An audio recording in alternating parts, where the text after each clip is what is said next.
Good morning +2 class. आज हम पढ़ेंगे आलाप किसे कहते हैं। आलाप भारतीय रागों का आधार माना गया है। राग स्वरूप ढांचा हमें राग के आलाप के माध्यम से ही समझ आ सकता है। संगीत कला में प्रत्येक स्वर का अपना एक सौंदर्य और अपना एक निजी एहसास है।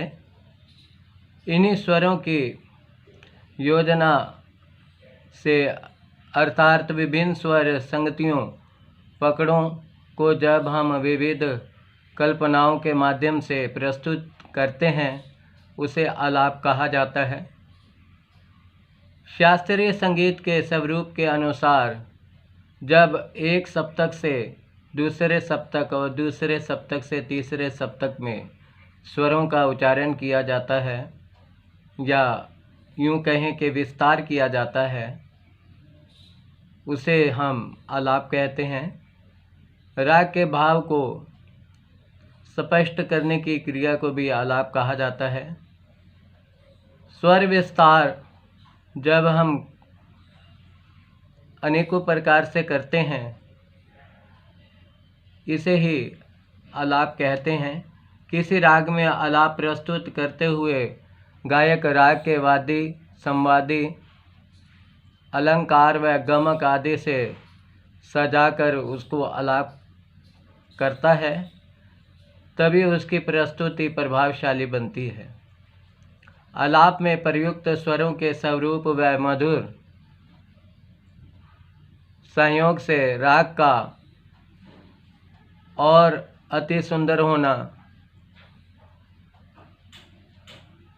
यही आलाप कहलाता है।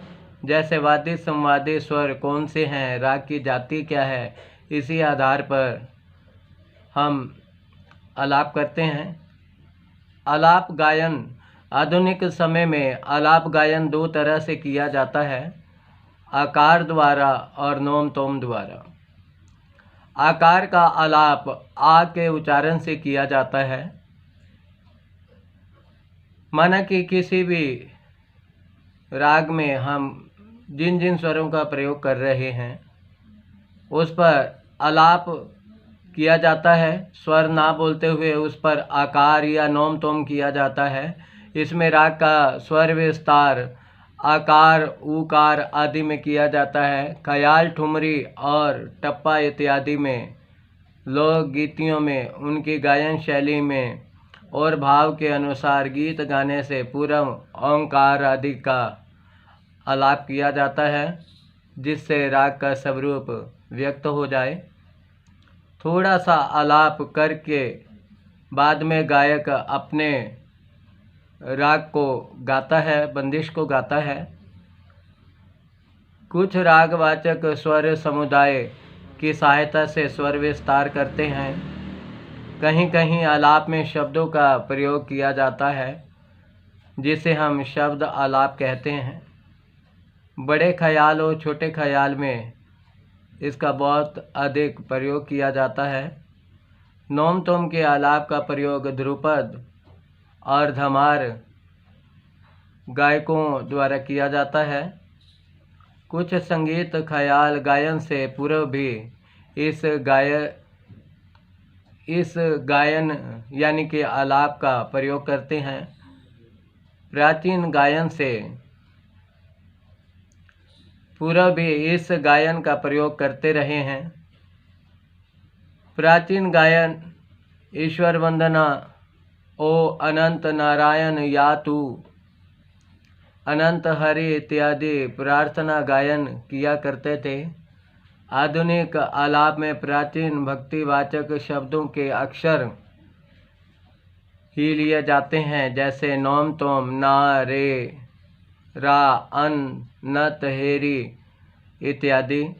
आधुनिक आलाप के अक्षर प्राचीन भक्तिवाचक शब्दों के ही अपभ्रंश रूप है।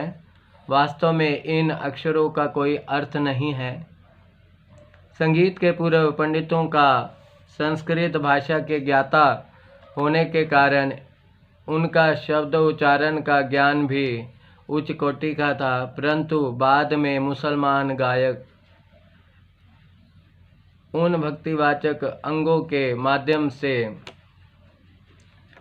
गायन में केवल अक्षरों को ही समझा जाता था, समझ सकें, क्योंकि भारतीय भाषा के रहस्य से अपरिचित होने के कारण वह शब्दों का उच्चारण करने में असमर्थ थे।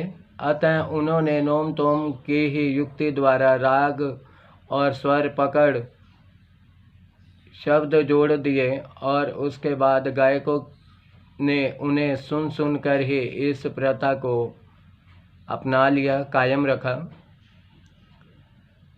आलाप दो प्रकार के माने गए हैं, कव्वालों का ढंग और कलावंतों का ढंग। कव्वालों का ढंग कव्वालों घराने के गायक राग के स्वरों को तराने से शब्दों में अर्थात ता ना ने रे इत्यादि शब्दों में थोड़ा सा आलाप के ढंग पर गाकर ख्याल शुरू कर देते थे।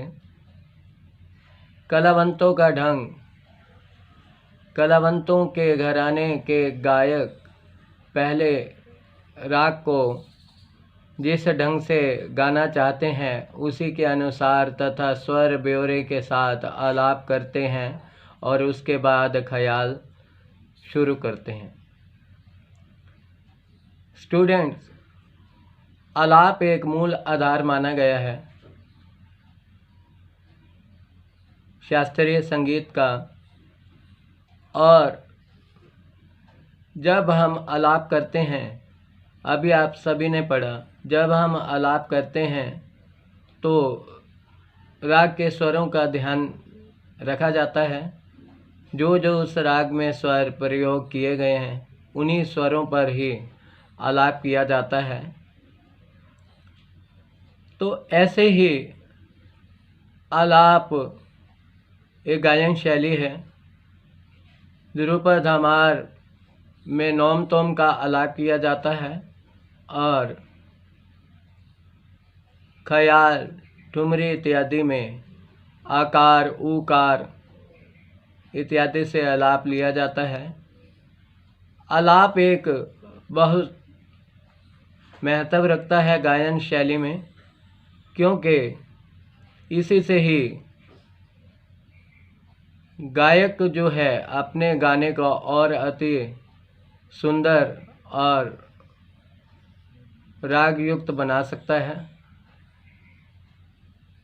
आलाप को स्वरों के विस्तार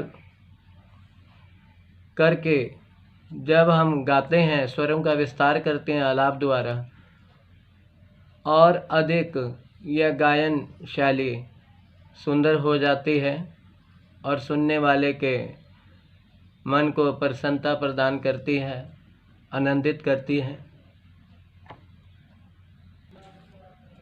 यह आपने अभी पढ़ा और समझा आलाप का क्या महत्व है हमारे गायन में। स्टूडेंट्स, अब हम पढ़ते हैं तान के प्रकार। उससे पहले हम पढ़ेंगे तान किसे कहते हैं। तान शब्द की उत्पत्ति तन धातु से हुई है, जिसका अर्थ है तानना अर्थात विस्तार करना। अतः साधारण रूप से उन स्वर समूहों को तान कहते हैं जिसके द्वारा राग का विस्तार किया जाता है तथा राग को अलंकृत किया जाता है। राग का विस्तार करना ही तान कहलाता है। इसकी उत्पत्ति तन धातु से हुई है, जिसका अर्थ है तानना। आधुनिक समय में नगमा तुल हिंदे में लिखा गया है कि स्वरों के समूह को तान कहते हैं, जिसका प्रयोजन राग में बढ़त करना होता है। इसमें कम से कम 3 स्वर अवश्य प्रयुक्त होते हैं। आधुनिक समय में पंडित विष्णु नारायण भातखंडे जी ने तान की परिभाषा व्यक्त नहीं की, लेकिन तान की योग्य रीति क्या है इसका वर्णन अवश्य किया है। वह लिखते हैं, राग गायन को विस्तृत करने के लिए तानों का प्रयोग किया जाता है, विस्तार करने के लिए इसका प्रयोग किया जाता है। मुख्य रूप से तानों का प्रयोजन राग को अलंकृत करना ही है, यानी कि सजाना है। पंडित ओंकारनाथ ठाकुर जी कहते हैं, जब कोई अलंकार किसी राग के नियम में बंधकर प्रयुक्त होता है तब वही तान कहलाता है। जो हमारे सरगम होती हैं, अलंकार जिसे हम कहते हैं, उनका जब हम प्रयोग तेज गति में करते हैं या राग के अनुसार करते हैं, राग में जिन जिन स्वरों का प्रयोग हुआ है उन्हीं स्वरों को जब हम अलंकार करते हैं, गाते हैं, वही तान का रूप बन जाता है। उस्ताद फयाज खां कहते हैं कि मियाँ रागनी की खुशामद करने, सजाने संवारने के लिए जिन फिक्रों का इस्तेमाल करते हैं उसे ही तान कहते हैं। भाषा में अंतर है, बात वही है। इसी प्रकार उस्ताद बड़े गुलाम अली खां कहते हैं कि जब मैं राग के दरिया में डूबता हूँ, रागिनी के इश्क में पागल हो जाता हूँ, तो जो चीज़ मेरे मुख से एक बार निकल जाती है मैं तो उसे तान कहता हूँ। इन परिभाषाओं से स्पष्ट हो जाता है, तान स्वरों का वह समूह है जो राग के विस्तार में प्रयुक्त होते हैं। यह स्वर समूह राग में विचित्रता और सौंदर्य वर्धन के लिए भिन्न भिन्न प्रकार से प्रयोग किया जाता है। अब हम पढ़ेंगे राग में ताने। हमने पढ़ी अभी कि तान किसे कहते हैं। अब हम पढ़ेंगे तान कितने प्रकार की होती हैं, किस किस तरह से हम इसको गाते हैं। ताने अनेक प्रकार की होती हैं। पहला है शुद्ध तान। जिस तान के स्वर क्रम अनुसार होते हैं उसे शुद्ध तान कहते हैं। जैसे सारेगामा पादा नीसा, ये हमारी हुई शुद्ध तान। इसमें ना तो किसी स्वर का प्रयोग कोमल का किया गया है, ना ही तीव्र का, जिसमें सिर्फ शुद्ध स्वरों का प्रयोग किया गया है। और यह सरल और सपाट होती है, यानी कि आरोह अवरोह की तरह होती है। जो क्रम इसका सीधा होता है ठीक उसी का ही उल्टा होता है। यह बजाने में सरल भी होती है, गाने में भी सरल होती है।